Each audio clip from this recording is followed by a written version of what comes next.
Не, телефонның дауысы шықпай қалды, құрып қалды деп ойлап қалдыңыз ба? Мен айқайлаған жоқпын, айқайламаймын. Рамазан айында кішкене сабыр сақтап, ауызды тыйып, сөзден де тыйып, тамақтан да тыйып отырмыз ғой. Оның үстіне сөйлеу үшін де адамға энергия керек екен ғой. Жаратқан ием шебер ғой.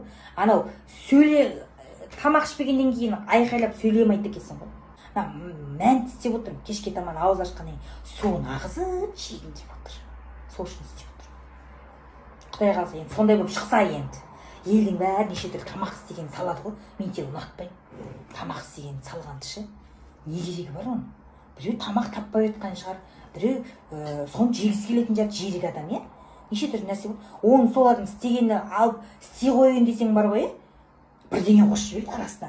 Базилика, бірдеңе бір тушеный бірдеңе деп. Ол жоқ бізде, ондай алмаймыз біз. Біз кәдімгі адамдар жейтін нәрсе, ол неме біле, қосып жібереді, қарағым келмейді.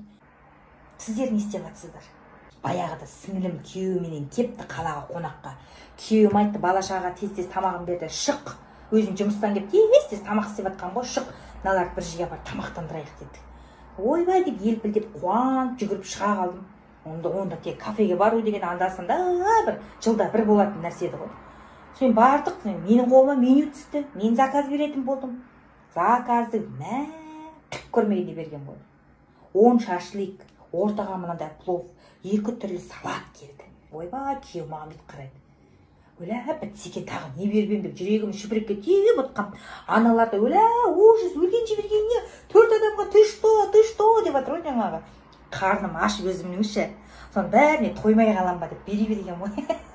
Содан кетейін деп жатсақ, сіздерде әлі 2 пицца бар дейді ғой. Өлә, жерге кіріп кете сақтадымшы. Деп күйеуім мені сыр білдірмей, әкеңіз деп салып алып, не көрінді дейді маған, не көрінді дейді. Мен күніге кафеге барып меню ұстап отқан жоқпыз. Содан енді осындай болған шығар, қайдан білейін деп құтылдым. Биыл деген наурызды масқара тойлайын деп жатыр ғой еліміз. Тойласын енді, қанша жыл болды, карантин дедік, о дедік, бұ дедік, далаға шыққан жоқпыз, қанша жыл болды. Биыл бір сұмдық наурыз болайын деп тұр. Танк тегесең мынандай болады, ана жерге барсаң мынандай болады, мына жерге барсаң мынандай болады деп программаны мынадан үйіп тастапты. Енді сол концерт қой, былай айналғанда концерт. Баяғының наурызын айтса шіркін, ой, төбенің басында болатын еді ғой, сұмдық еді ғой сол заманда. Арқан тартысың бар, алты бақаның бар, киіз үйің бар, кіріп шығып жеп атқан наурыз көже. Бір күннің ішінде қап-қара болып шығатын едік қой. Қаңғып осы бар ғой, таңнан кететін бізде. О заман енді келмеске кетті ғой, қазір барсаң қақиып тұрасың, көресің, ана киіз үйге сен кірмейсің, әкімге арналған. Мейлі енді қай бір қазақтың бәрін тойғыза берсін, оған да көндік, ел аман жұрт тыныш болсын, болды.